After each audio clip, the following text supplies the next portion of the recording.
গ্রামের সাধারণ কৃষক মানুষ, আমরা কৃষি কাজ করে খাই। আমরা এবার সিদ্ধান্ত নিয়েছি ভালো একজন লোক আসুক। তাই আসার খান চৌধুরী ভালো লোক, শিক্ষিত লোক, ভদ্রলোক। তাই আমরা সিদ্ধান্ত নিয়েছি তাকে আমরা দানের শীষে ভোট দিব। আমরা এসার খান চৌধুরীকে ভালো মনে করি, শিক্ষিত মানুষ।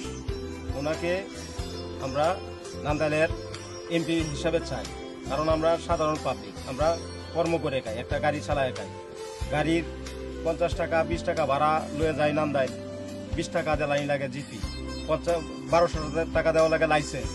এই জিনিসটা যাতে আমাদের এসার খান চৌধুরী বলছে উনি নির্বাচিত হতে পারলে উনি ওটা মুক্ত করবে, দুর্নীতি মুক্ত করবে, মাদক মুক্তি করবে। আমরা সাধারণ মানুষ, ইয়াসিন খান চৌধুরীরে আমরা দানের শীষে ভোট দিলাম। ভালো মানুষ।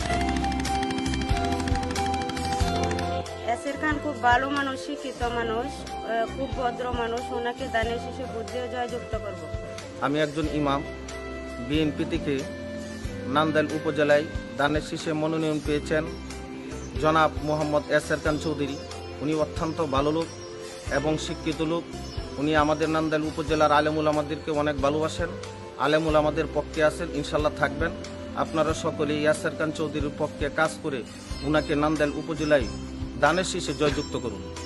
তারুণ্যের প্রথম ভোট দানের শীষের পক্ষে হোক।